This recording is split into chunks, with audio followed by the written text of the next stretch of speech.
Bonsoir, bonsoir gens d'ici, bonsoir gens de là-bas. Je suis Bamba. Je voudrais vous saluer toutes et tous dans la paix et dans l'amour du Seigneur. Aujourd'hui, nous avons invité une personnalité de taille, le ministre d'État, ministre du Plan et du Développement, Albert Mabry Twakeuze. Qui est-il? Que veut-il? Où va-t-il? Dr Albert Mabry Twakeuze est le président depuis 2005 du parti fondé en 2001 par feu le général Robert Gaye. Ce parti, c'est l'Union pour la démocratie et la paix en Côte d'Ivoire, UDPCI. UDPCI, encore appelé Parti Arc-en-Ciel, a vu son fondateur, le général Gaye, assassiné. Son secrétaire général, Bala Keïta, assassiné. C'est-à-dire que c'est un parti qui est né dans la douleur, qui grandit dans la douleur et qui pousse dans l'adversité. Aujourd'hui, nous invitons le docteur Albert Mabry Twakeuze, en qualité de président du parti Arc-en-Ciel, pour qu'il nous dise quelle est la situation aujourd'hui à l'UDPCI, où en est l'enquête sur la mort de Robert Gaye, et qui est le candidat de l'UDPCI pour la présidentielle de 2015. Autrement dit, quelle est la tension politique actuelle et où va-t-il avec le parti fondé par un martyr? Si le docteur Mabry Twakeuze est prêt, si la technique nous aide, eh bien, il a la parole, toute la parole, pour dire sa part de vérité. Merci Bamba et bonsoir également dans la paix et dans la grâce de Dieu. Je voulais saluer tous les internautes et remercier les responsables d'Abidjan.net de me donner l'occasion d'échanger donc avec certainement des Ivoiriens, mais des non-Ivoiriens, tous ceux qui s'intéressent à notre pays. Je suis heureux en tout cas de me retrouver donc sur ce plateau et d'échanger sur la vie de mon parti, mais également sur la suite de l'assassinat du général Robert Gaye, un homme qui nous a quittés dans les conditions que vous savez, mais qui est encore dans nos cœurs. Et puis enfin, nous parlerons de l'élection présidentielle avec le candidat de l'UDPI et le candidat du RHDP. Je voudrais donc m'en féliciter et dire que je serai donc à la disposition des internautes pour répondre à toutes questions.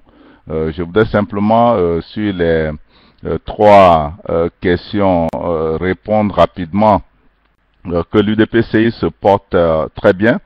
Nous sommes nés dans la douleur, comme vous voyez. Moi, j'ai hérité dès 2002 d'un parti qui a été créé un an plus tôt, qui n'a pas eu le temps de s'asseoir. Nous avons dû batailler en notre qualité de premier secrétaire général adjoint, qui donc était face à son destin avec un secrétaire général assassiné, un président assassiné, plusieurs cadres du parti qui nous ont abandonnés dès les premières heures et nous nous sommes battus. 21 au 26 mars 2013, qui voient un peu les choses différemment que vous, et sachant également que la transformation structurelle n'est autre qu'un transfert massif de ressources d'un secteur à un autre, ou une réallocation de l'activité économique des secteurs à faible productivité, pensez-vous, monsieur le ministre, que vous avez fait une erreur en soutenant que la transformation structurelle est la voie exclusive pour atteindre l'émergence? Sinon, pouvez-vous articuler ici les contours de cette causalité exclusive, puisque nous savons qu'à la page 8 du plan national de développement publié par votre ministère en mai 2012, il a été indiqué que la part des secteurs dits primaires, dont l'agriculture, pêche et autres, passerait de 8,1% en 2012 à seulement 1,5% du PIB en 2015.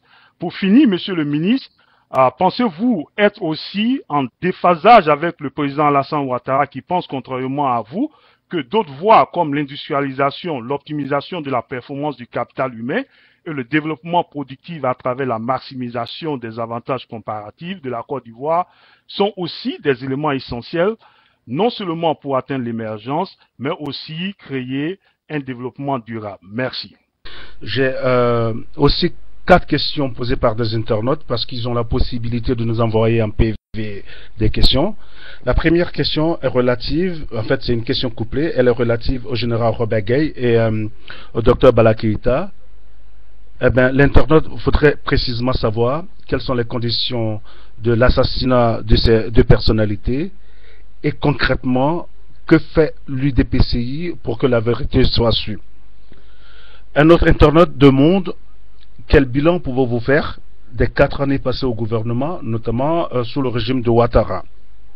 Et d'ailleurs, la dernière question porte justement sur votre choix présidentiel, on va dire en l'occurrence le candidat que vous avez choisi pour la présidentielle, Alassane Ouattara. L'internaute souhaiterait savoir est-ce que au sein de l'UDPCI, il y a un déficit de ressources humaines? Merci beaucoup. Alors, je voudrais commencer par la première question longue et importante qui me surprend d'ailleurs et qui fait des affirmations que je ne parviens pas à comprendre. D'abord, je travaille aux côtés d'Alassane Ouattara sur ses instructions, sur sa supervision. Ce que j'ai traduit dans le plan national de développement 2012-2015 n'est que la traduction, donc la vision du président de la République et des précisions apportées au programme présidentiel sur lequel il s'est fait élire donc en novembre 2010. Je voudrais donc dire que la conférence que Abidjan a reçue et que nous nous plaisons aujourd'hui à donc mentionner dans nos interventions, puisque à l'issue de la conférence, Abidjan a été déclarée capitale de l'émergence de l'Afrique, et c'est pour une fierté de voir que notre ville, notre pays reprend sa place en Afrique, une fierté de voir que le travail fait par le président de la République, par le gouvernement et par tous les Ivoiriens est reconnu aujourd'hui par les Africains. Je l'ai dit dans mon intervention d'ouverture que les changements c'est à vue d'œil et que nous pouvons aujourd'hui être fiers que les choses changent, et ça va changer davantage au cours de la prochaine législature. Alors, la transformation structurelle de notre économie n'est rien d'autre qu'un certain nombre d'orientations, la prise en compte d'un certain nombre d'orientations qui vont consolider les réformes engagées déjà depuis 2011 et qui ont permis à la Côte d'Ivoire d'être aujourd'hui classée 2 ans de suite au rang des 10 top pays réformateurs au monde, qui vient de nous permettre d'avoir l'éligibilité de la Côte d'Ivoire au MCC, programme très solide, avec l'ambition que dès la fin de cette année, nous soyons éligibles donc au Compact, un programme également qui nous a permis de faire une forte croissance au cours de 3 années, et d'avoir l'ambition que cette croissance va se poursuivre. Maintenant, qu'est-ce que nous devons faire puisque la croissance ne suffit pas pour apporter le bien-être. La croissance économique n'est pas donc la finalité de l'action gouvernementale, en tout cas pas du gouvernement auquel je participe avec le président Alassane Ouattara. Notre finalité, c'est que la croissance se traduise en bien-être pour les populations de Côte d'Ivoire, pour les ménages, en particulier les ménages les plus faibles.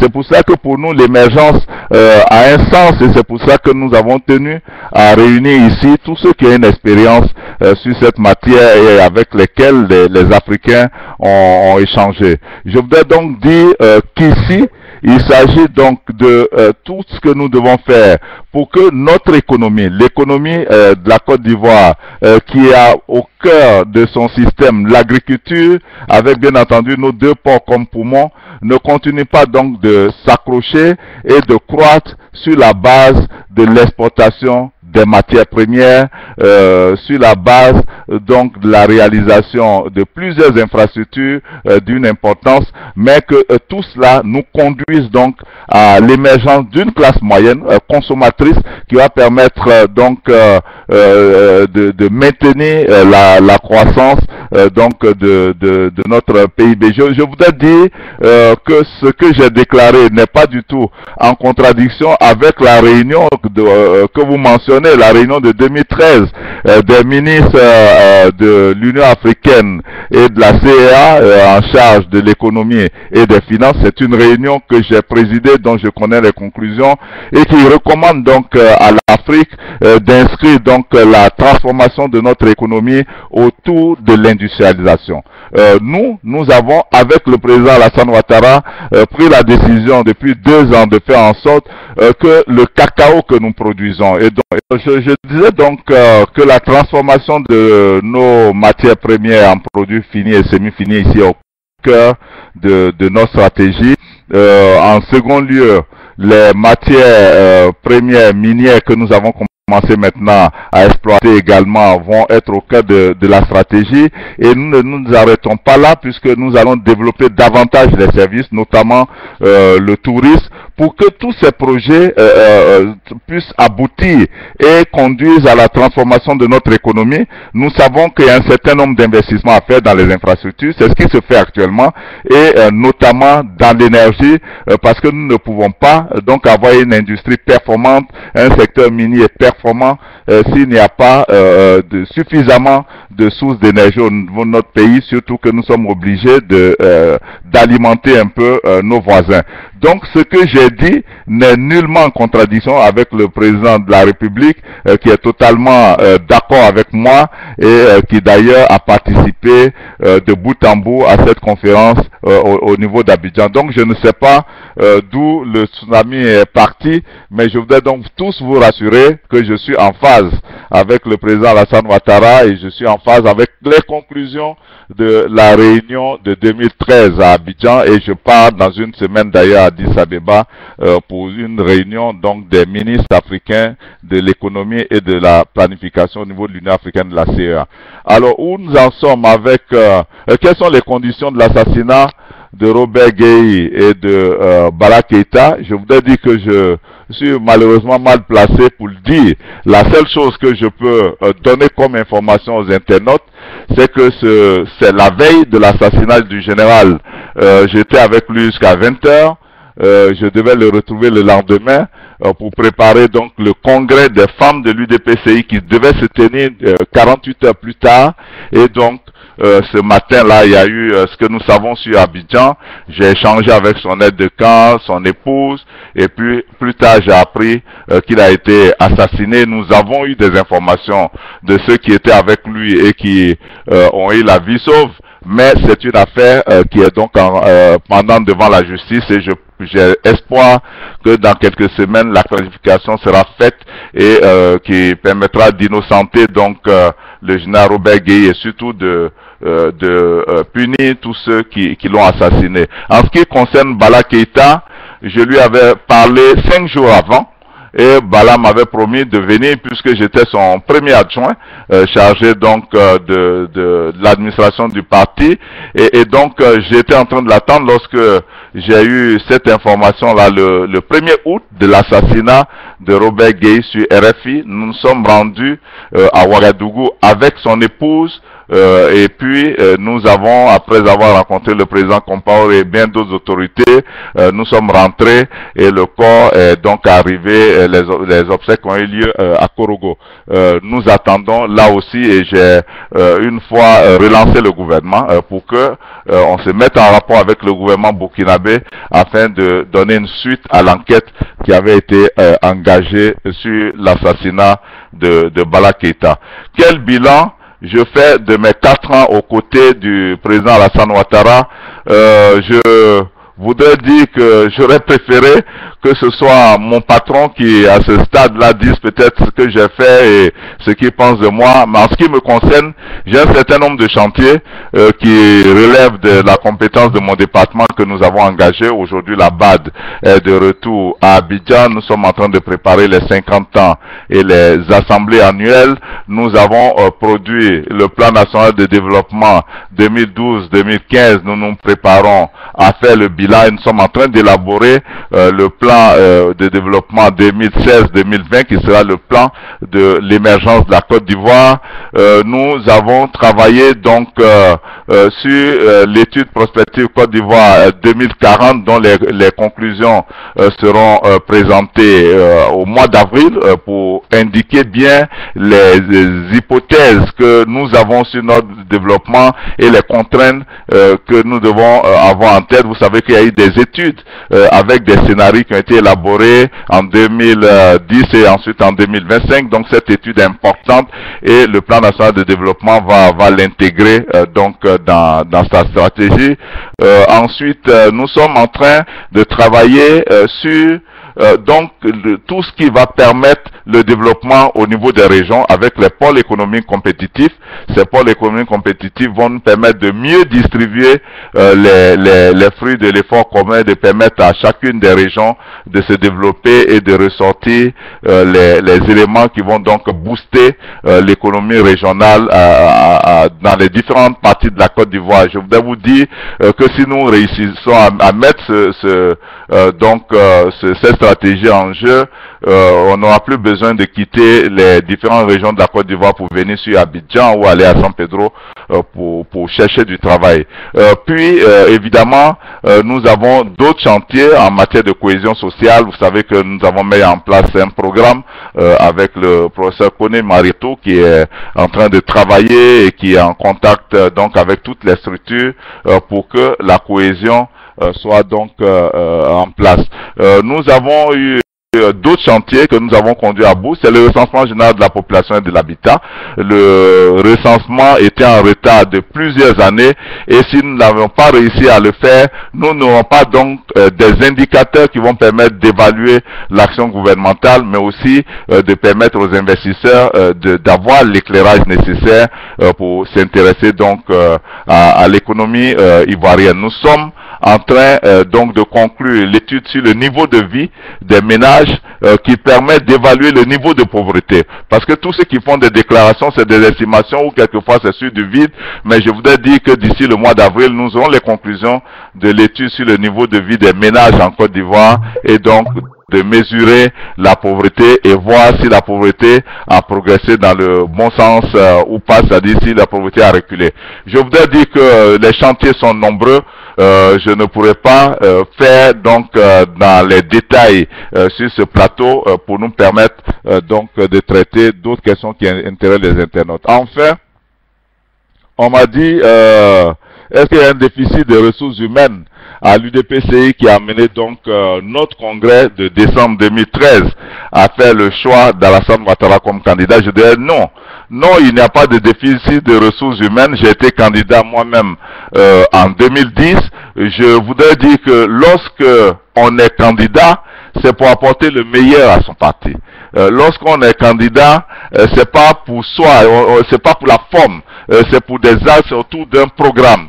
Nous sommes donc avec le président de la République et vous voyez le bilan du docteur Alassane Ouattara à la tête de la Côte d'Ivoire, le bilan du RHDP. Je suis ministre du plan. Donc celui qui a pris la vision du président de la République pour traduire en plan d'action qui est en train donc d'être mise en œuvre. Je suis celui qui doit faire le bilan de l'action gouvernementale et de l'action du président de la République.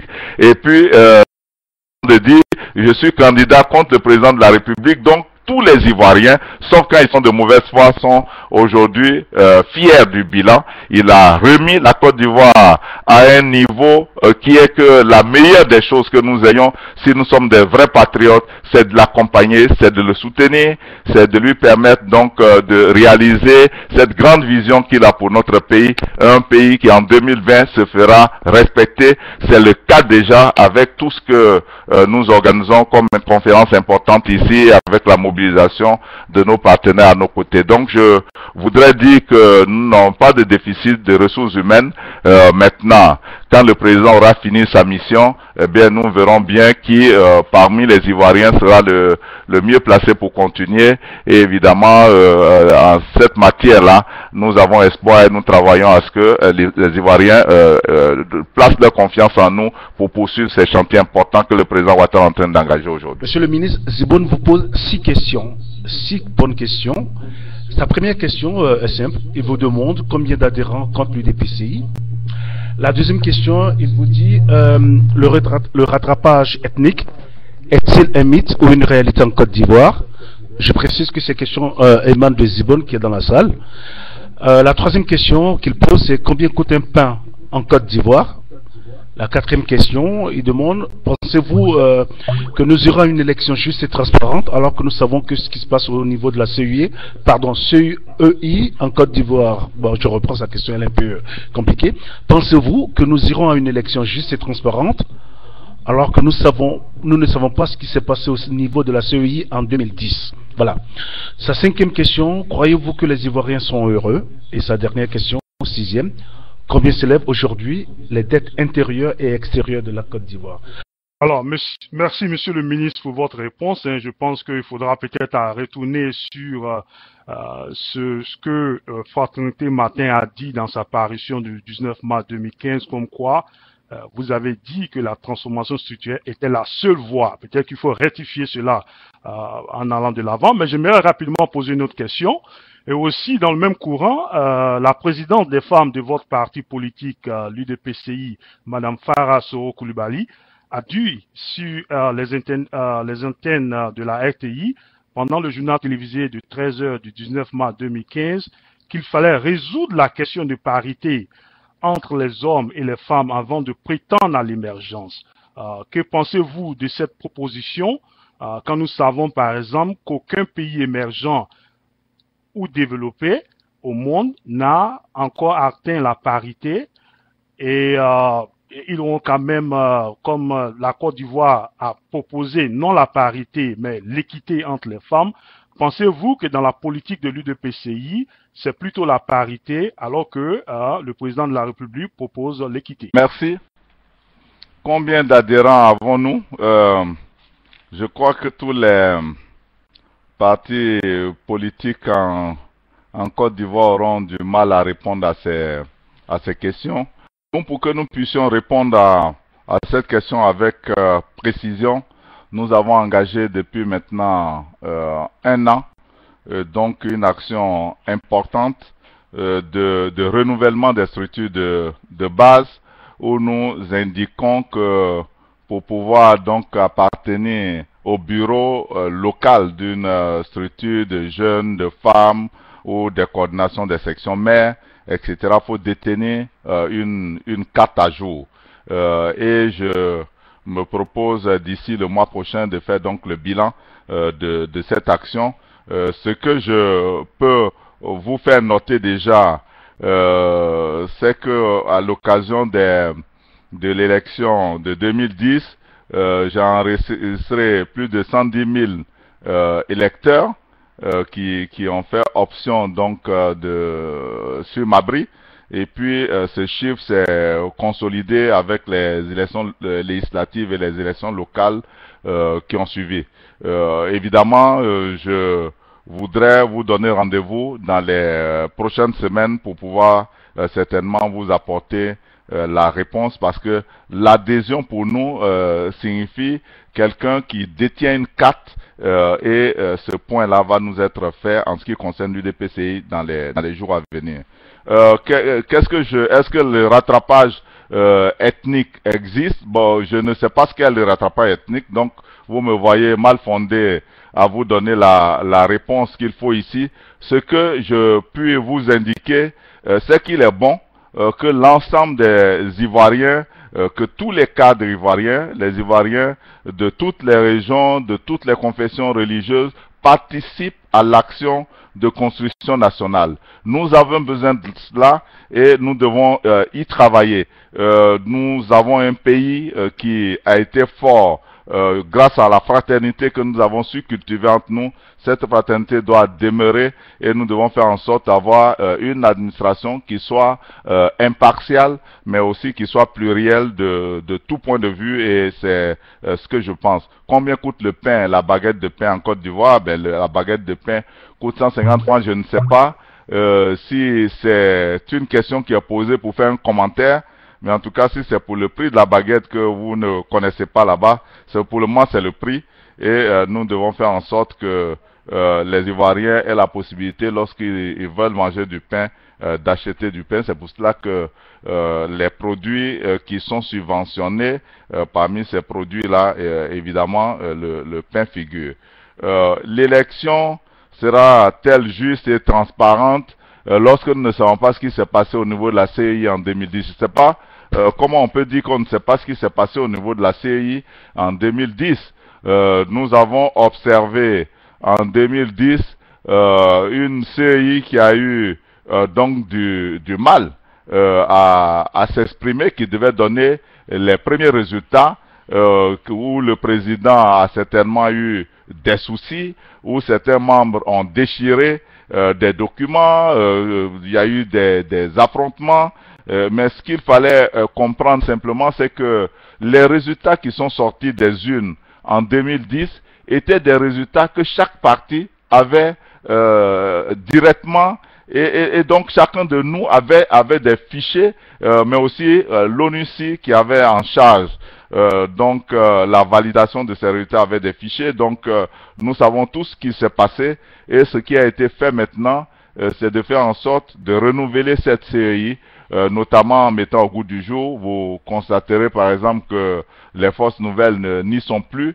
et puis vous verrez qu'on a dû retourner 3 fois devant le Parlement pour adopter une mouture dans laquelle tous les partis politiques se retrouvent, toutes les sensibilités se retrouvent, et c'était d'ailleurs une recommandation du NDI que je tiens à féliciter pour le soutien qui nous a été apporté. À partir de ce moment, je crois que cette élection sera transparente, et c'est ce que le gouvernement souhaite, c'est ce que Alassane Ouattara veut, et nous ferons en sorte en tout cas de pousser donc dans le sens de la transparence de cette élection, et donc d'une élection totalement équitable.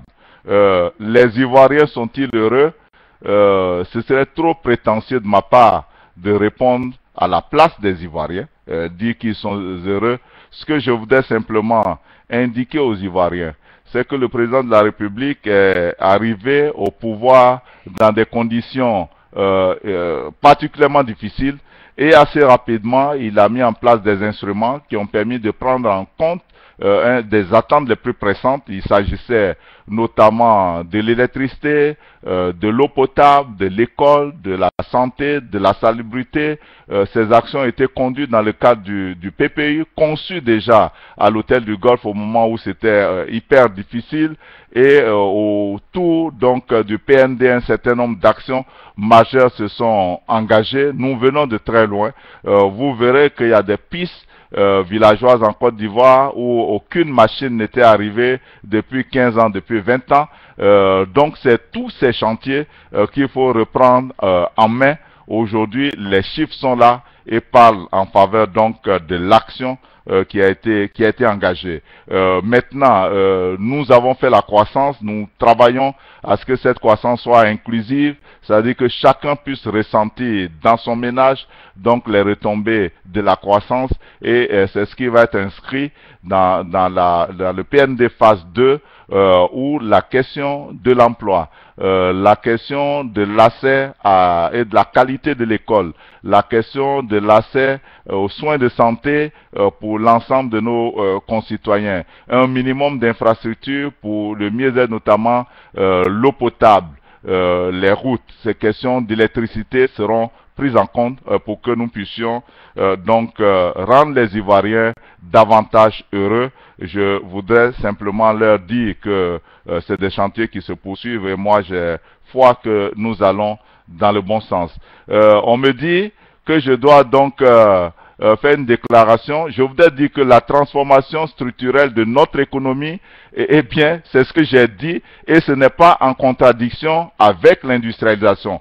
La transformation structurelle, ça veut dire qu'il y a des piliers que nous devons donc retoucher, nous devons réorienter lorsque nous faisons l'industrialisation, lorsqu'on doit notamment non seulement avec toutes les infrastructures de production d'énergie qu'il y a ici, mais aussi avec le stockage du carburant produit ailleurs et du gaz produit ailleurs et la distribution à partir de la Côte d'Ivoire. Lorsque nous décidons de donner une dimension un peu forte à notre port d'Abidjan, mais de faire du port de San Pedro un vrai port, non seulement avec des terminaux minéraliers et agricoles, mais avec les activités en eau profonde, ben, tout cela contribue donc à transformer notre économie. C'est-à-dire, on n'est pas une économie qui doit continuer à rester une économie basée sur le développement agricole, et d'ailleurs nous sommes en train de diversifier ce secteur-là. Donc ce n'est pas du tout une contradiction, ça contient bien tout le plan que le président de la République met en œuvre, ça contient bien les orientations de la conférence des ministres africains de la planification et de l'économie, et c'est conforme donc à la vision 2050 de la BAD et à la vision 2063 de l'Union africaine. Alors, on me dit que la présidente Farah a parlé de parité. Évidemment, vous connaissez donc ce que les femmes nous demandent, hein, il n'y a pas qu'elles, c'est l'ensemble des leaders qui demandent au gouvernement d'agir pour que de l'équité nous allons jusqu'à l'égalité, mais nous savons que c'est un chemin, c'est des investissements à faire en matière d'école. Nous avons par exemple un débat au niveau du gouvernement qui va se poursuivre, d'encourager les partis qui présenteront le maximum de candidats femmes. Certains ont voulu qu'on dise les partis qui feront élire le maximum de femmes auront, mais l'élection dépend de la volonté du peuple, mais par contre la candidature c'est la volonté des partis politiques. Donc nous aurons il y a eu plusieurs lois qui ont été prises en faveur de la promotion de la femme et notamment de la question du genre, et nous allons donc continuer dans ce sens-là. Lorsque les ingrédients seront réunis pour qu'un jour, à défaut de parité, les femmes soient majoritaires dans des structures de décision, la Côte d'Ivoire aura fait des progrès énormes. Moi, je suis en faveur de ces progrès, mais nous ne pouvons pas aller plus vite que la situation de la Côte d'Ivoire nous recommande, et tout ce qui est possible sera fait en faveur de la femme. Fatal vous demande, Monsieur le ministre, quel est l'état de vos relations avec Sidiki Konaté, qui vraisemblablement met tout en œuvre pour vous ravir votre position de leader au RHDP à l'ouest du pays. Première question. Deuxième question, qui manque toujours des internautes du salon, qui vous demande, que pensez-vous d'une candidature, que pensez-vous de ceux qui disent qu'une candidature unique au sein du RHDP est antidémocratique? La troisième question, elle émane aussi d'un internaute qui demande: où étiez-vous lors de la grave crise de la Côte d'Ivoire? Étiez-vous dans la République du Golfe ou dans la République de Laurent Gbagbo? Si vous étiez dans la République du Golfe, est-ce que vous avez anticipé la crise? Si oui, est-ce que la même tension se présente pour la présidentielle de 2015? Et la dernière question, pensez-vous qu'à l'UDPC, il y a des Brutus et des Judas quand vous évoquez ceux qui vous ont abandonné? Ont-ils trahi la mémoire du général Robert Gaye? Monsieur le ministre, je vous laisse la parole. Merci beaucoup, Bamba. Konaté est mon jeune frère, hein, avec qui j'ai de très bonnes relations. Je suis un des leaders du RHDP donc au plan national en ma qualité donc de membre de la conférence des président du HDP aux côtés du président Henri Konan Didier, et donc je ne cherche pas un leadership du RHDP au niveau de l'Ouest, et je ne pense pas que ce soit dans l'intention de Konaté de faire quoi que ce soit. Konaté, tous les autres frères et sœurs, nous sommes ensemble pour soutenir le président de la République et faire en sorte que dans l'Ouest montagneux, le soutien qui lui sera apporté soit un soutien franc et massif, et nous travaillons pour un grand rassemblement dans quelques au niveau de la région, et Konaté sera impliqué donc à ce niveau. D'ailleurs, j'ai mis en place depuis maintenant 1 an la plateforme des élus et cadres de l'Ouest montagneux, du district des montagnes, et Konaté est donc dans le bureau que j'ai mis en place. En tout cas, nous travaillons au soulagement de notre grande région, mais aussi nous travaillons à renforcer donc le président de la République au niveau de cette région. Donc il n'y a pas de problème avec Konaté, je voudrais vous rassurer, et mon objectif n'est pas d'être un leader du RHDP à l'Ouest.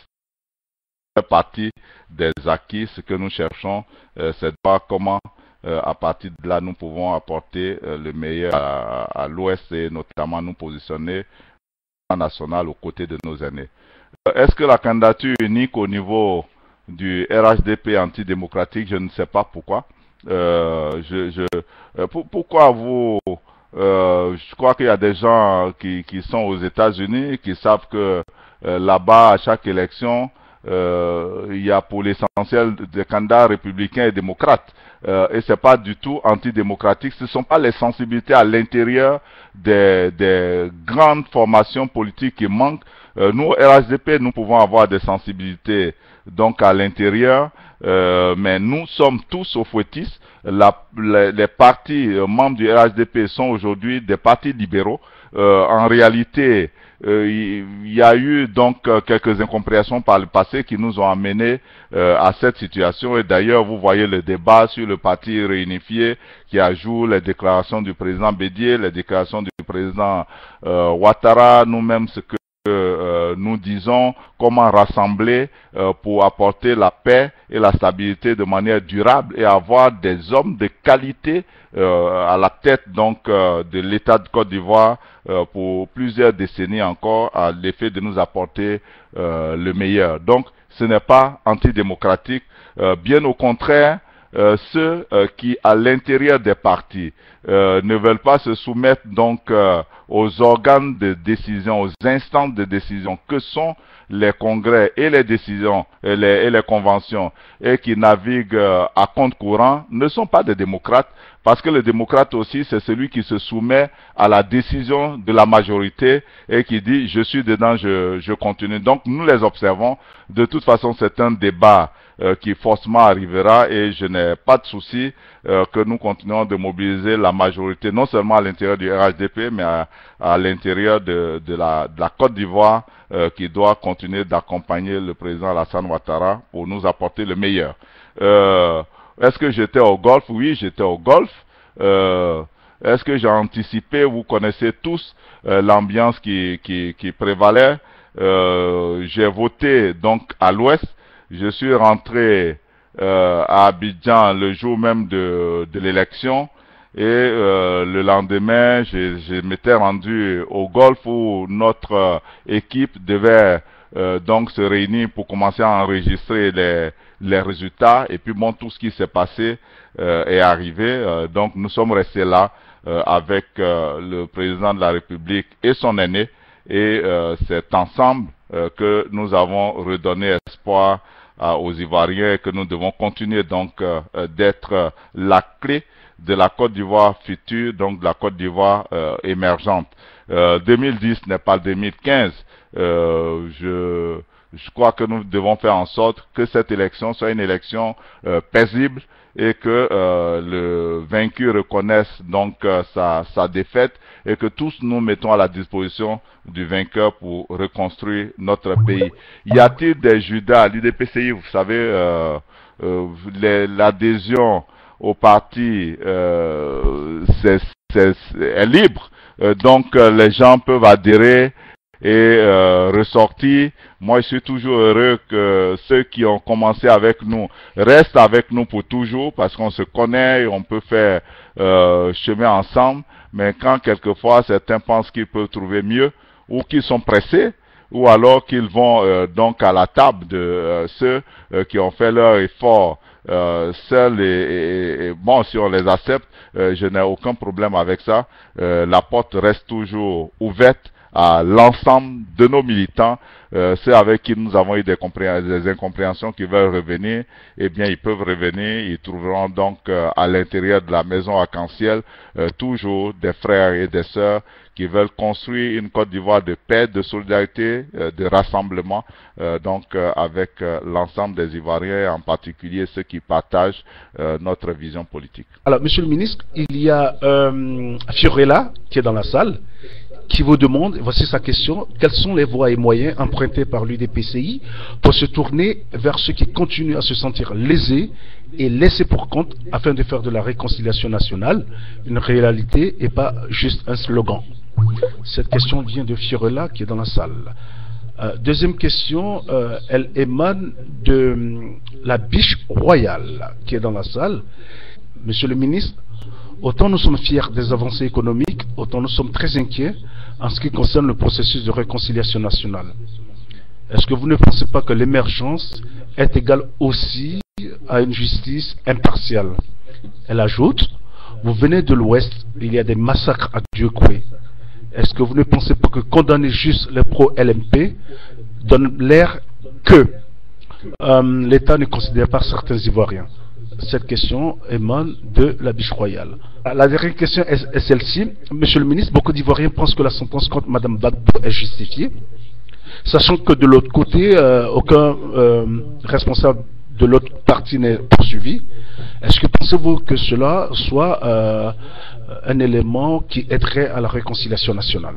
Voilà, ce sont les trois questions que moi j'ai reçues. Maintenant, je passe la parole aux internautes pour compléter les questions. Ensuite, le ministre reprendra. Merci. Alors, la première question parlait donc de ce que nous faisons pour faire revenir ceux qui sont partis de l'UDPCI. Je voudrais dire que avant le dernier congrès, j'ai dépêché plusieurs missions auprès d'un certain nombre de personnes pour leur dire de nous rejoindre pour le congrès afin que nous relançons le parti ensemble.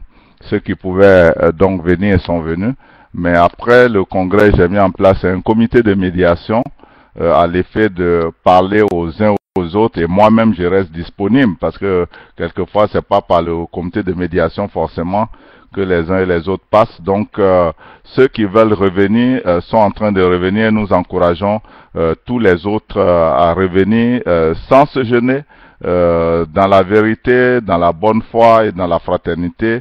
Ce parti est notre parti à nous tous, et je voudrais leur dire que c'est avec l'ensemble de ces militants que l'UDPCI va grandir. On est fiers donc des résultats économiques, mais on est inquiet sur le chantier de la réconciliation. Je crois que c'est la Biche Royale qui posait cette question, et donc de mentionner que le fait que ce soit seulement les pro-LMP qui soient condamnés n'est pas une bonne chose, et aussi rappeler les problèmes que Dieucoué a connus. Je voudrais commencer par dire que je suis de l'Ouest, je suis très conscient de ce que nous avons perdu au niveau de cette région. Vous savez que hier, j'étais à Tchédjélé à l'invitation du président du collectif de la région du Go, donc la région de Gagnoa, qui était d'ailleurs entourée par une délégation venue de Dieucoué, une délégation de Oumé, une délégation de Soubré, une délégation de Lakota, de Zikiso, de Man, etc., etc. Et nous avons parlé de l'Ouest, et nous avons parlé surtout du besoin donc de nous réconcilier à l'Ouest, de nous remobiliser au niveau de cette région. Je voudrais dire à ma soeur ou à mon frère que c'est quotidiennement que j'agis pour que nous puissions nous mettre ensemble. Et nous attendons effectivement de comprendre ce qui s'est passé au niveau de Dieucoué. Je voudrais dire que la justice est ce qu'elle est, elle a des règles, des enquêtes ont été menées. Il y a quelques mois, on nous avait dit que les choses n'étaient pas totalement conclues. Ce que nous souhaitons, c'est que sur tout ce qui s'est passé en Côte d'Ivoire, nous ayons la lumière, l'éclairage nécessaire pour que nous en tirons des leçons qui vont faire que cela ne se reproduise plus jamais. Donc, je ne suis pas en faveur de personnes, en tout cas, qui seraient coupables d'actes et qui seraient laissés en liberté, mais il faut donc que nous laissons la justice faire son travail. Évidemment, il y a l'impatience. Tout à l'heure, on parlait de l'assassinat du général Robert Gueye. Vous voyez que c'est depuis donc 2002 et jusqu'à maintenant, nous n'avons pas encore les clarifications. Donc, je comprends ça tout à fait. Nous devons aller à la réconciliation et la justice doit faire son travail. Après quoi, nous devons avoir pour objectif de soutenir toute initiative, que ça vienne du chef de l'État ou d'autres personnes, toutes les initiatives qui vont donc permettre aux Ivoiriens de tourner définitivement cette page sombre de notre histoire. La troisième question est pratiquement la même, la condamnation de Mme Gbagbo. Je voudrais dire que au niveau du président Alassane Ouattara et au niveau vous voyez tout le combat pour s'opposer au serment de Simone Gbagbo donc à la parce que c'est une femme, et puis en plus parce que c'est la femme de Laurent Gbagbo, parce que nous pensons aussi que notre justice est capable maintenant de juger donc ces citoyens ici. Je voudrais indiquer que nous ne sommes qu'au début de processus donc de clarification juridique de ce qui s'est passé en Côte d'Ivoire, et j'ai foi que des actes qui seront posés par la justice seront des actes qui vont nous réconcilier entre nous, parce que tout sera mis en œuvre dans le cadre donc des procès qui sont en cours. Vous savez comment les jurés ont été constitués. Les orientations étaient que nous fassions en sorte que ce soit des jurés représentatifs de l'ensemble du territoire national. Ça n'a pas été facile à obtenir, nous y sommes arrivés. Je sais que ce ne sera pas les dernières affaires qui vont passer donc devant la justice ivoirienne, et je demande simplement que nous ayons peut-être un peu de patience. Merci. Monsieur le ministre, nous savons que vous avez fait vos études en Public Health ici aux États-Unis. Alors, je vais essayer de vous orienter sur ce chemin, puisque vous êtes le ministre du Plan du Développement et tout développement inclusif de la santé. Alors, la question serait de savoir, la Côte d'Ivoire a des objectifs par rapport à la couverture maladie universelle, pour assurer qu'il y ait un nombre important de personnes puissent accéder aux services de santé de qualité. La question que j'ai, est-ce que les services de prévention vont faire partie des prestations légales, et qui les financera? Est-ce que ce seront les barons ou l'État ivoirien? La seconde question, de savoir quelle sera la proportion projetée des dépenses de santé par rapport au produit intérieur brut. Merci. Il y a Mitché qui pose une question au ministre à la suite de Bétouré. Sa question à Monsieur le ministre, pouvez-vous nous éclairer sur les problèmes des titres fonciers à l'ouest, plus globalement en Côte d'Ivoire? Voilà, donc ce sont les deux questions que nous avons recensées. On laisse immédiatement la parole au ministre. Merci. Vous me ramenez à ma formation aux États-Unis, et je voudrais me souvenir de tout le débat qu'il y a eu au moment où j'étais à GW, George Washington U, sous donc le mandat de Clinton, avec les initiatives qui ont été prises sur Medicare et Medicaid. Comprenait la difficulté que les États ont à mettre en œuvre tout ce qui est prise en charge médicale.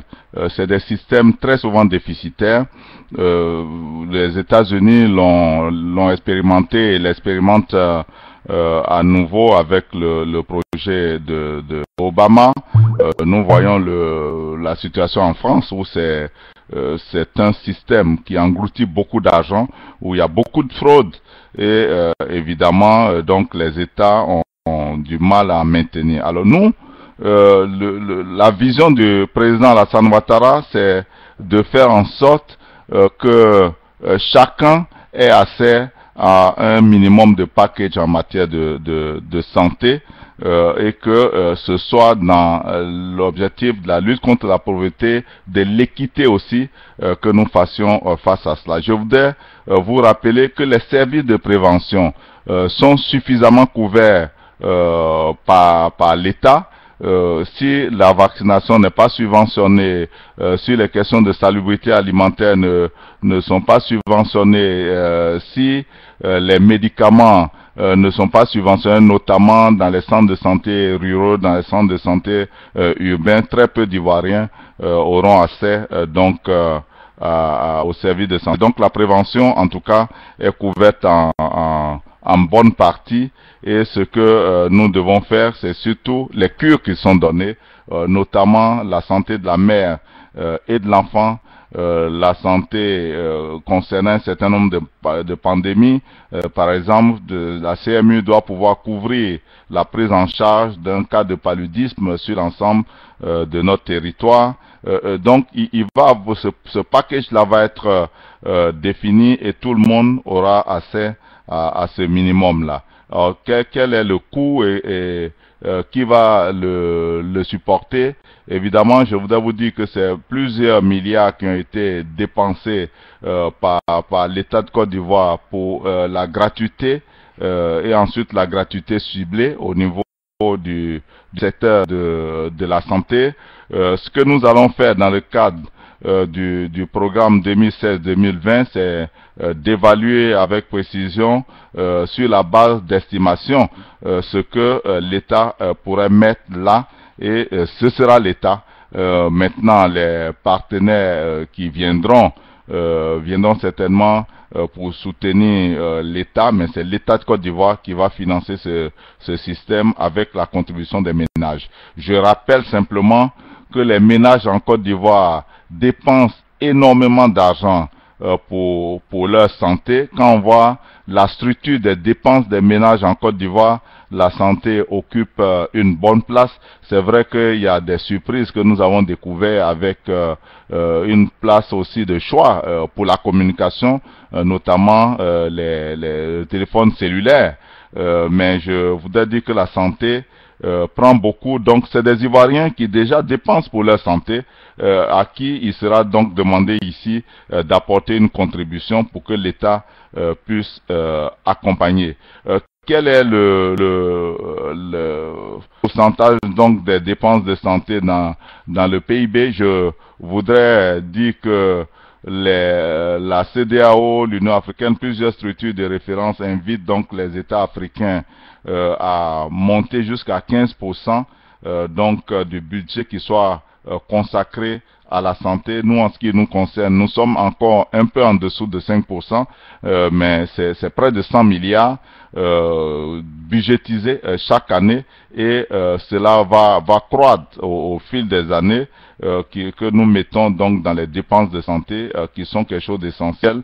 Et ce qu'il faut faire, c'est d'améliorer donc notre plateau technique au niveau de la Côte d'Ivoire. Vous savez que les évacuations sanitaires nous coûtent beaucoup. C'est pour ça que le président a donné des orientations précises pour que la Côte d'Ivoire développe le tourisme sanitaire en ayant des établissements de la dimension de l'Institut de cardiologie d'Abidjan, qui à un moment donné était un établissement de référence en Afrique et qui est en train de reprendre cette place, en ayant des établissements privés comme la PISAM, en ayant d'autres comme cela, et surtout en faisant en sorte que les établissements publics aient un très bon plateau technique.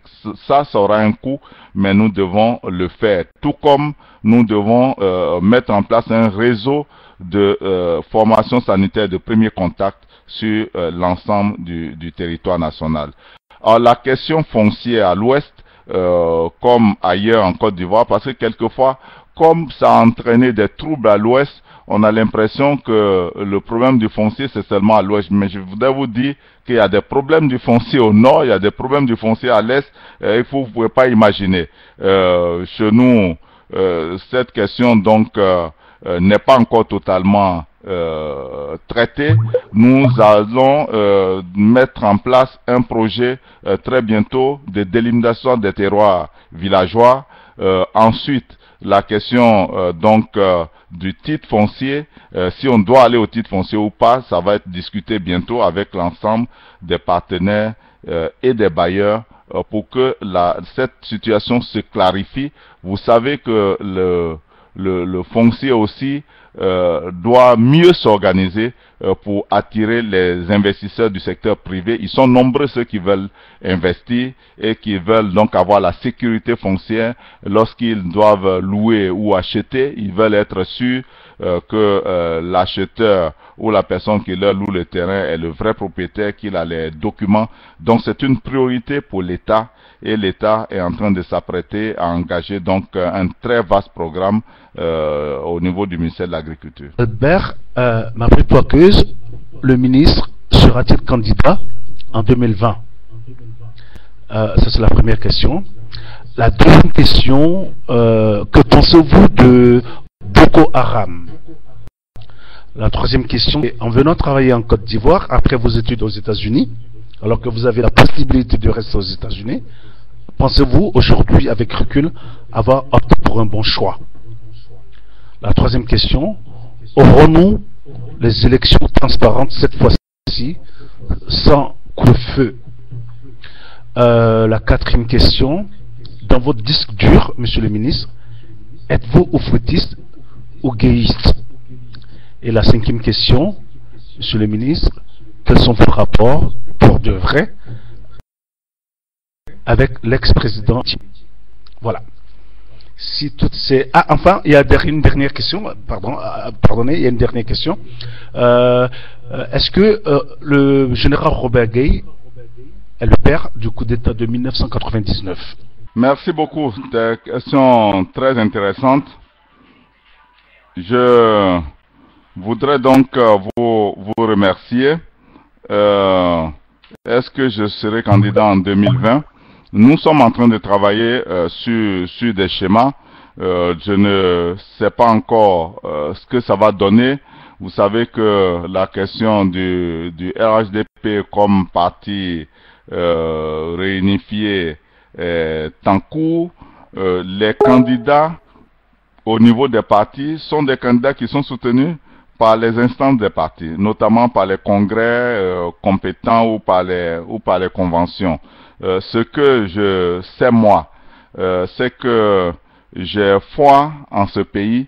Je pense que ce pays peut offrir le meilleur à ses concitoyens, à ses citoyens et à l'Afrique.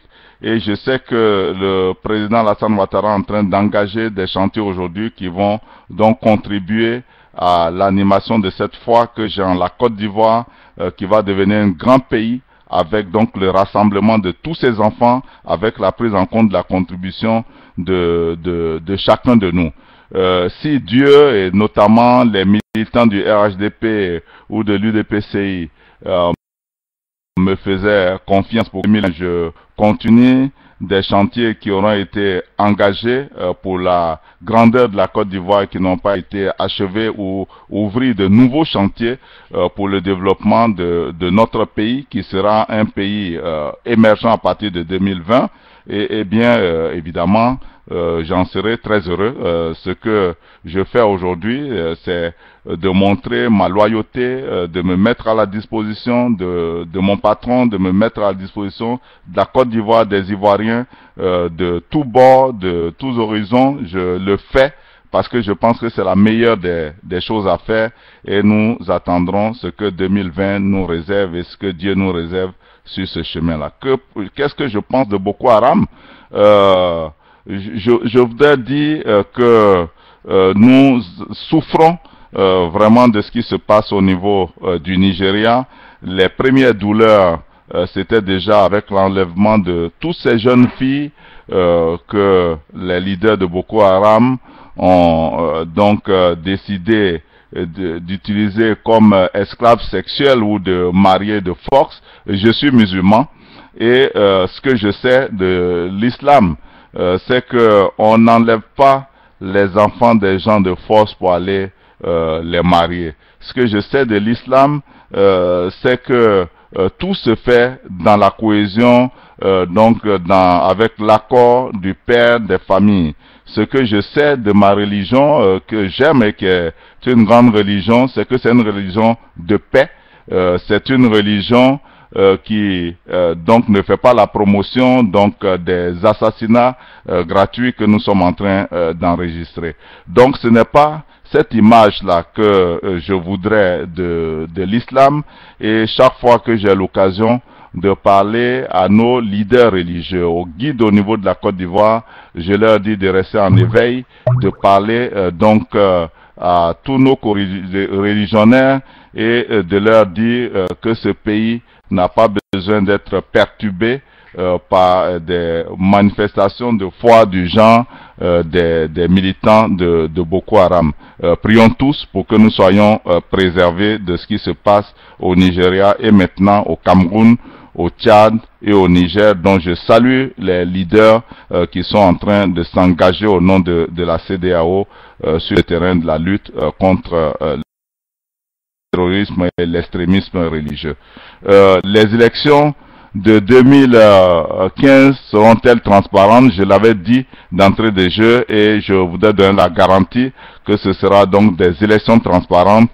Tous ceux qui veulent faire acte de candidature feront acte de candidature. Le gouvernement en tout cas encourage la CEI à agir dans ce sens-là pour que la normalisation par la voie des élections aussi se fasse et que la Côte d'Ivoire donc continue son chemin vers le développement. Est-ce que je suis oufouettiste ou gayiste? Je voudrais vous dire que le général Gueye lui-même était oufouettiste.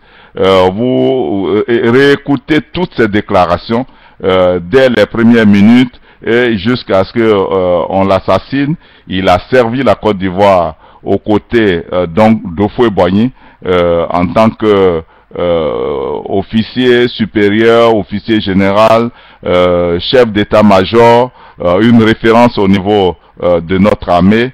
Je voudrais dire que il n'y a pas de gayistes à côté de l'oufouettisme. Tous ceux qui étaient avec Gueye étaient des oufouettistes et nous demeurons donc oufouettistes, et moi en particulier, je le suis. Quels sont mes rapports avec le président Henri Konan Bédié? De très bons rapports. Je voudrais rappeler en particulier à ceux qui sont aux États-Unis que je suis donc arrivé aux États-Unis avec une bourse de l'État de Côte d'Ivoire, une bourse de la recherche scientifique sous le gouvernement d'Henri Konan Bédié, et que j'ai été donc le premier délégué général du PDCI aux États-Unis où j'ai implanté ce parti. J'étais donc le directeur de campagne d'Henri Konan Bédié aux États-Unis pour les élections de 2005, et je suis rentré. J'ai servi donc le président Henri Konan Bédié notamment au niveau du Conseil national de sécurité, où le général Tani, qui était alors le secrétaire général du Conseil national de sécurité, m'a fait confiance en me confiant donc le service de la prévention et de la lutte contre les catastrophes, donc jusqu'au coup d'État de 99. Et je rebondis sur cela pour dire que au moment où le coup d'État de 99 avait lieu, j'étais donc au Conseil national de sécurité comme fonctionnaire, et donc à partir de là, je ne saurais vous dire qui est donc le responsable du coup d'État. Ce que je sais, c'est que le général Robert Gueye était au village et qu'il a été donc appelé par les jeunes gens. Il a engagé un certain nombre de négociations. Dommage que les choses n'aient pas évolué dans le bon sens. C'est une parenthèse que la Côte d'Ivoire a fermée, tout comme la parenthèse de la longue crise que nous avons connue. Maintenant, regardons l'avenir. faisons en sorte que nous travaillons à cette Côte d'Ivoire émergente grâce donc à la cohésion et au rassemblement de ses fils et de ses filles. La première question, elle émane de Biton. Biton vous demande, monsieur le ministre, la présence du président Blaise Compaoré en Côte d'Ivoire, est-ce un vrai problème pour le gouvernement ivoirien? Ça, c'est la question de Biton. Après Biton, le soft, qui est aussi internaute dans le site actuellement, vous demande que pense le ministre. Alors je précise bien, il dit que pense le ministre, il n'a pas dit le président de l'UDPCI, il dit que pense le ministre de ce qui se passe au Front populaire ivoirien. Est-ce que le ministre soutient la voix de Pascal Affi-N'Guessan ou la voix de Abdourahmane Sangaré? Ça, c'est le soft qui pose cette question. L'autre question, elle émane de l'ordre, qui vous demande que pense... Alors, cette question est étrange. Que pense le président de l'UDPCI du ministre du Plan? Autrement dit, que pense Albert Mabry-Touakeuse de Touakeuse-Mabry-Albert? Voilà. Et une autre question, alors elle dit, vu de l'extérieur, il semble qu'il y a une vraie tension en Côte d'Ivoire. Est-ce que vous validez cette vision? Une autre question aussi, que pensez-vous des militaires présentés par le procureur de la justice militaire, comme les assassins de Robert Gueye? Est-ce que ces militaires, le nom de ces militaires était ce nom que vous aviez, vous, en tant que patron de l'UDPCI? Et la dernière question, je crois que j'ai déjà posé la dernière question, c'est celle sur Blaise Compaoré. Voilà, je vous laisse le micro, monsieur le ministre. Merci. Alors, la présence de Compaoré est-il un vrai problème pour le gouvernement? Je ne le crois pas. Je voudrais dire que ce n'est pas la première fois que la Côte d'Ivoire accueille des anciens chefs d'État en difficulté. Sous le président Houphouët-Boigny, nous en avons enregistré plusieurs. Nous sommes un pays ennemi de personne et ami de tous, et en particulier avec le Burkina, nous avons des relations historiques. Ces relations entre la Côte d'Ivoire et le Burkina ne peuvent pas donc disparaître avec des hommes. C'est des peuples aujourd'hui intégrés. Nous aurons pu être un seul pays. Nous sommes évidemment deux pays, mais avec des intérêts que nous connaissons tous, qui sont très liés. Je voudrais donner l'exemple, par exemple, que le port autonome d'Abidjan a dans son conseil d'administration donc le Burkina, parce que justement nous partageons cette infrastructure. Nous avons un chemin de fer qui nous lie. L'autoroute qui va quitter Abidjan pour aller au nord, eh bien c'est vers le Burkina que nous voulons orienter. Le Burkina nous a fait la demande avec le président Compaoré depuis quelques années de poursuivre le pipeline qui va distribuer donc le gaz jusqu'à Ouagadougou. Nous avons de nombreux Burkinabés en Côte d'Ivoire. Nous avons maintenant des Ivoiriens qui sont là-bas. Nos économies sont très intégrées et je voudrais dire que accueillir ici un ancien chef d'État du Burkina rentre dans l'ordre normal des choses. Je voudrais simplement rappeler toute la contribution du président Compaoré à l'apaisement au niveau de la Côte d'Ivoire, et cela aussi mérite que nous puissions donc l'accueillir ici, qui chez lui à Abidjan, comme nous pourrons accueillir d'autres demain au niveau de la Côte d'Ivoire, sans forcément que cela ait une influence sur ce qui se passe dans leur pays. Que pense le ministre Mabry de ce qui se passe au FPI? Bon, peut-être que le président de l'UDPCI aurait un avis à donner, mais le ministre constate simplement ce que je peux dire, ni en tant que président de l'UDPCI, ni en tant que ministre, mais en tant que Mabry, démocrate, adepte d'un État pluriel, c'est que le FPI a été de bien de combat. Nous n'avons pas toujours partagé la même vision des choses, mais le FPI a été de bien de combat, et je souhaite que des partis, donc comme le FPI, comme le PDCI, comme le RDR, comme le PIT, comme l'UDPCI, soient des partis qui sont encore sur la scène en train de se battre pour la démocratie, mais aussi pour offrir des options à nos concitoyens. Vous savez que la meilleure des choses pour nous, c'est d'avoir donc une possibilité de compétir et de compétition entre les partis politiques, entre les leaders politiques, et le FPI doit continuer donc à animer la vie politique.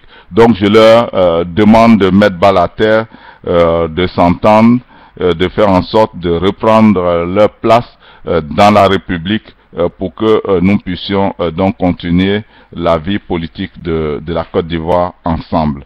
Que pense le président de l'UDPCI, du ministre Mabry?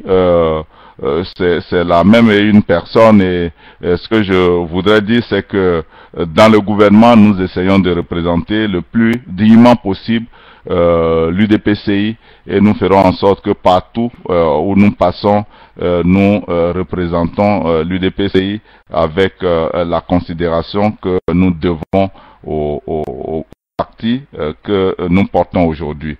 La tension en Côte d'Ivoire est-elle une réalité? C'est pareil peut-être dans tous les pays. Je ne sais pas de quel type de tension l'internaute voulait parler, mais je souhaite que l'ensemble des Ivoiriens se disent: nous avons besoin d'un parti, d'un pays en paix. Nous avons besoin d'un pays solide, et ce pays solide-là, c'est chacun qui doit y contribuer. S'il y a des foyers de tension, autant que faire se peut, chacun de nous doit contribuer donc à éteindre ces foyers et à faire en sorte que les Ivoiriens à nouveau vivent ensemble en toute fraternité. Les militaires assassins de Robert Gueye présentés sont-ils ceux dont nous avons entendu les noms? Je dirais oui. Ce sont ces noms qui circulaient dès les premiers jours. Je voudrais rappeler que quand les gens ont fini d'assassiner Robert Gueye, il y avait des sous-officiers, des militaires du rang, des gendarmes qui ne se cachaient pas les premiers jours et qui se glorifiaient d'avoir donc été dans ce combat contre Robert Gueye et dans l'assassinat. Donc il se vantait d'être celui qui a fait ci, ça fait. C'est après une semaine que certains ont commencé à ne plus parler librement parce qu'ils ont compris certainement qu'ils venaient de participer à quelque chose de très grave pour la Côte d'Ivoire et pour notre démocratie. Alors je voudrais rappeler que nous sommes à moins 15 minutes à peu près de la fin de cette conférence, et je voudrais aussi informer les internautes que les propos du ministre sont retranscrits en temps réel sur le portail www.abidjan.net. Monsieur le ministre, quelques questions encore qui vous sont posées. Alors je vais faire vite, puisque le temps qui nous est imparti arrive à terme. Que pensez-vous des cadres du PDCI RDA qui veulent faire acte de candidature pour la présidentielle de 2015, c'est-à-dire en octobre prochain? Une autre question: quelle est la journée type du ministre Mabry et quelle est la journée type du président de l'UDPCI? Troisième question: en toute objectivité, quel regard jetez-vous sur la traduction en plan de la vision du gouvernement? Donnez 3 exemples de réalisations effectuées sous votre ministère et sous le gouvernement actuel. Voilà, ce sont les 3 questions que nous avons reçues. Je voudrais préciser à l'ensemble des internautes que cette émission est enregistrée, et je voudrais reprendre parce que je vois visiblement le ministre à travers la webcam que toutes les questions ne sont pas nettes. Je reprends les questions. La première question: que pensez-vous, monsieur le ministre, des candidats PDCI RDA qui veulent faire acte de candidature en octobre prochain? La deuxième question: quelle est la journée type du ministre et quelle est la journée type du président de l'UDPCI? La troisième question, pour faire simple: quelles sont les 3 grandes réalisations effectuées sous vous, votre ministère, depuis que vous êtes en alliance avec Alassane Ouattara. Donc on vous demande encore 3 réalisations. Voilà. Donc ce sont les 3 questions. Je crois que vous êtes fait un ami aujourd'hui qui s'appelle Betouré dans le salon. Il lève la main. Je vais lui donner la parole pour compléter à la liste des questions et puis vous répondrez, monsieur le ministre. Alors, merci Bamba. Effectivement, je suis un fan de monsieur Turquoise puisque c'est l'un des fruits de Washington comme moi d'ailleurs. Il a été à Foggy Barum. J'étais pas loin. Je travaillais encore au bureau exécutif du président Obama, ce qui est vérifiable. Donc, quand nous voyons que des personnes de la diaspora ont pu, le président d'ailleurs et le ministre Hachi en font partie, c'est une fierté. Alors, les questions que je posais ici, c'est pour challenger un peu le ministre, parce que je sais que au temps des élections, ces questions vont revenir. Donc, entre nous et HDP, nous devons nous challenger un peu. Alors, je ne poserai pas une question, mais je vais plutôt faire une recommandation. Je recommanderais que le ministre voie un peu ce que l'on appelle le Executive Landing Page, qui est un système de gestion de performance, c'est-à-dire que chaque ministère aura à créer un plan stratégique qui est aligné avec le plan national de développement et la vision du président. Et enfin, avec les objectifs cités dans ce plan stratégique par département, par ministère, nous allons développer des métriques, des indicateurs, et le président aura ce que l'on appelle le Executive Landing Page, où il a la possibilité, par exemple, de voir en temps réel un programme qui se passe au ministère de la Défense, au ministère du Plan et du Développement, et il peut draw down jusqu'au niveau du projet pour voir un peu l'évolution des choses. Donc, il a un tableau de bord. Je sais que vous êtes familier avec cela que l'on appelle le dashboard. Donc, il y aura des dashboards opérationnels au niveau des ministères, mais il y aura des dashboards, un dashboard stratégique au niveau de la présidence où le président a une visibilité de ce qui se passe au niveau des ministères. Merci. Merci. Alors, je crois que pour ce qui concerne les candidats du PDCI, issus du PDCI, qui seraient des candidats indépendants, qu'est-ce que j'en pense? Je me suis déjà prononcé sur ça. Je crois que le PDCI a son candidat. Ce candidat s'appelle Alassane Ouattara. Ce que je demande aux autres cadres qui ne soutiennent pas ce choix, c'est de s'aligner sur la décision de la majorité et c'est de se dire que la vie est encore devant, nous travaillons ensemble. En tout cas, moi, j'avais été approché par un certain nombre de personnes pour me dire de prendre des initiatives. J'ai voulu que le congrès du PDC, le congrès extraordinaire, se prononce. Je n'exclus pas donc de prendre des initiatives pour que ces cadres-là se mettent avec la majorité, que nous continuions donc cette belle marche que nous avons entamée ensemble, qui ira donc vers l'émergence de la Côte d'Ivoire et un pays solide et grand dont nous serons tous fiers. Quelle est ma journée type? Je voudrais dire que la journée type du président de l'UDPCI et du ministre Mabry se confondent très souvent, parce que quelquefois ça commence avec des audiences politiques, après ça se poursuit avec des réunions au niveau du ministère ou à la primature ou à la présidence ou d'autres activités gouvernementales, et puis ça s'achève avec des audiences politiques en fin de journée au bureau ou dans la soirée à la maison. Ça, c'est des journées quand nous sommes en place à Abidjan et qu'il n'y a rien d'extraordinaire.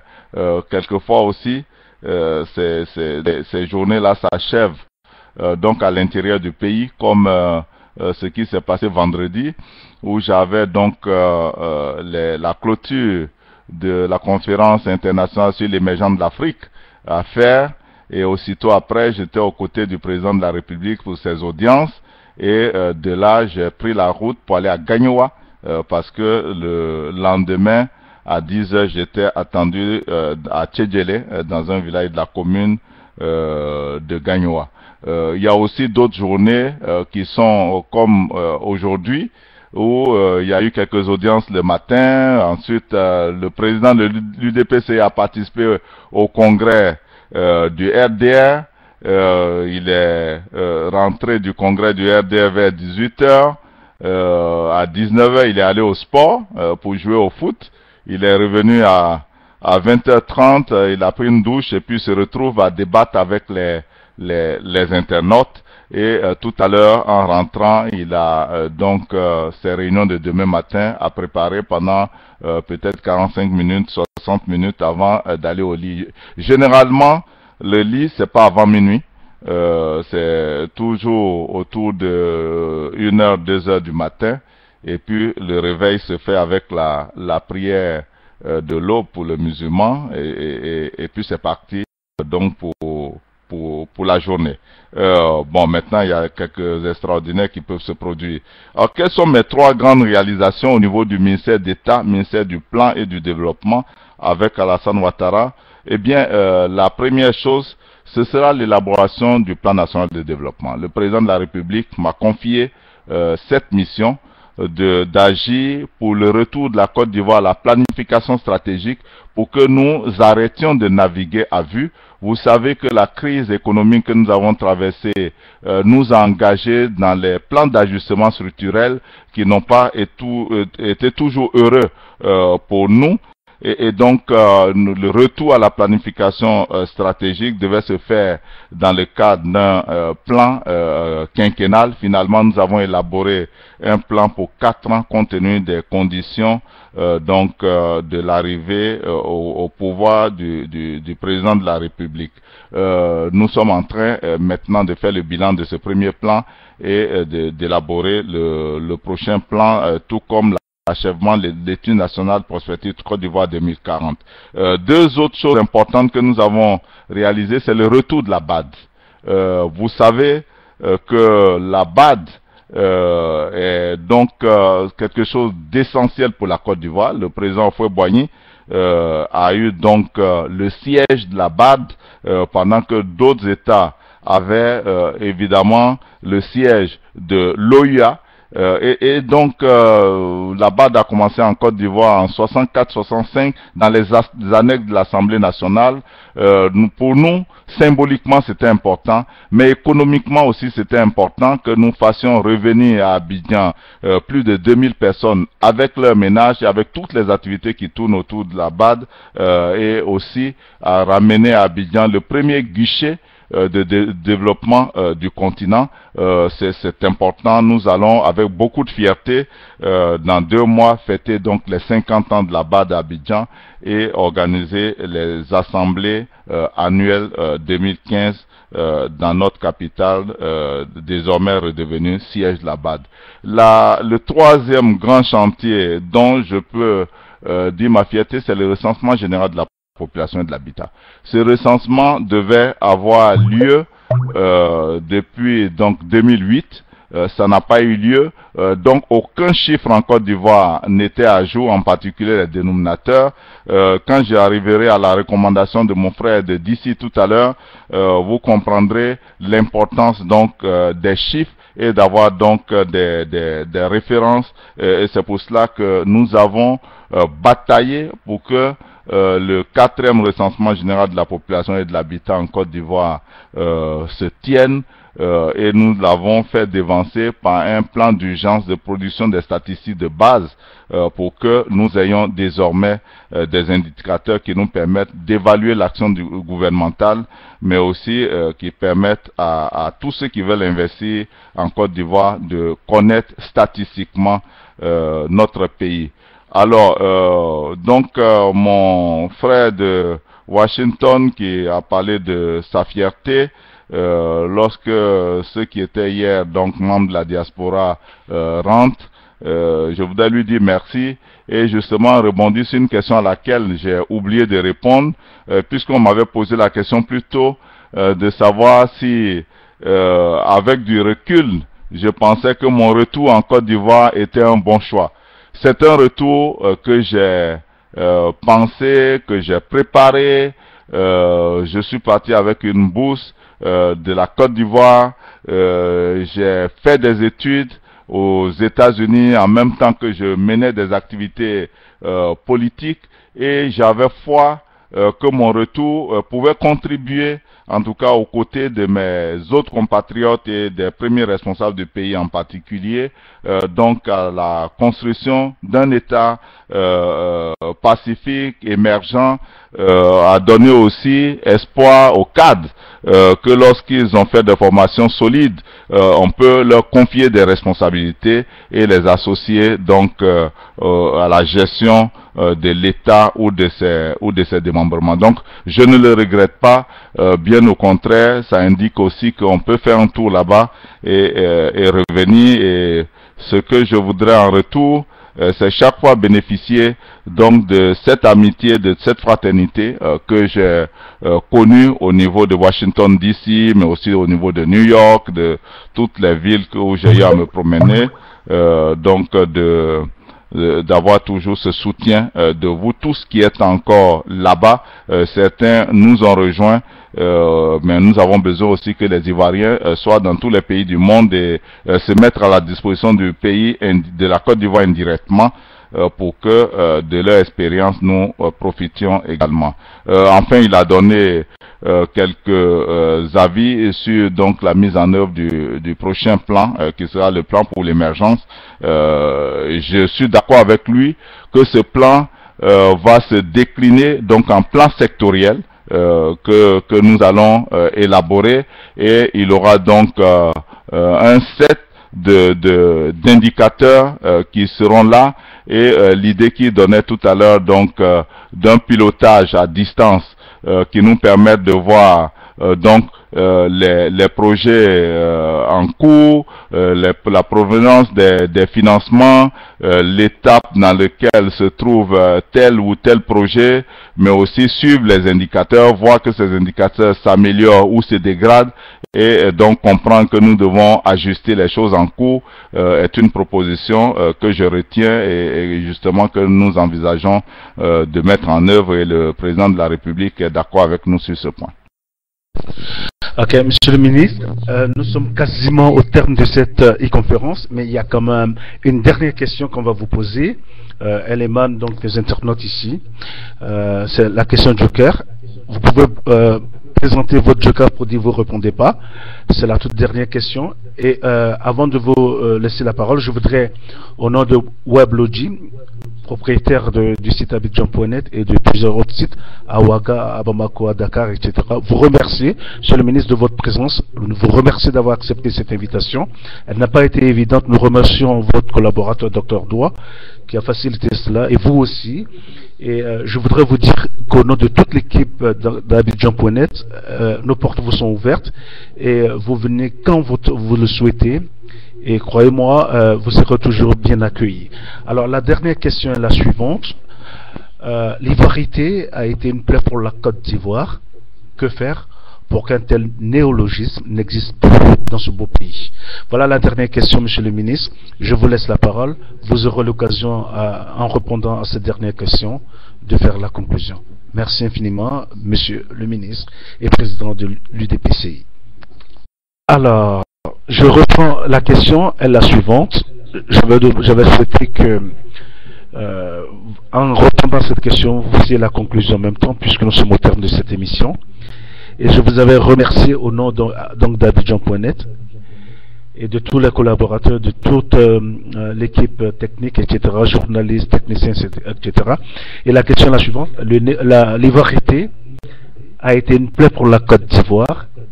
Que faites-vous et que font les responsables politiques pour qu'un tel néologisme ne revienne plus jamais au devant de la scène politique? On vous remercie, Monsieur le ministre, et nos portes vous sont ouvertes chaque fois que vous aurez l'occasion de vouloir venir. Merci à vous. Et surtout à votre collaborateur, Dr Doua. Merci beaucoup. Nous sommes venus pour nous parler. On peut donner des avis sur et répondre aux questions qui nous sont posées. Je voudrais dire que il y a eu tout un débat sur l'ivoirité. Si vous demandez aujourd'hui à certains militants du PDCI, ils vous donneront une définition de ce qu'ils entendaient par l'ivoirité. Si vous demandez à d'autres du RDR la définition sera peut-être un tout petit peu différente. Ce que je voudrais dire, c'est que tout ce que nous avons enregistré au cours de la décennie ou même des 2 décennies de difficultés, nous devons donc aujourd'hui prendre sur nous la responsabilité de dire on tourne la page définitivement et on regarde donc la Côte d'Ivoire nouvelle.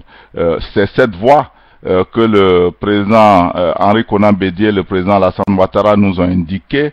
Pour ceux qui étaient avec nous le 18 mai 2005 à Paris, à l'occasion de la création du RHDP, j'avais demandé à la salle de les applaudir fortement pour l'initiative et je n'avais pas eu tort puisque depuis ils m'ont donné raison en disant que c'était un choix définitif et ce choix il affirme, il affiche aujourd'hui et avec nous tous beaucoup plus jeunes et tous leurs collaborateurs qui donc travaillent à une famille au fouettis solide, à une Côte d'Ivoire que l'on envie, à une Côte d'Ivoire qui est en train donc de faire de très grandes choses en l'espace de quelques années. Je voudrais dire que le bilan que nous présentons et que nous défendons, d'autres pays l'ont présenté 15 ans, 20 ans après.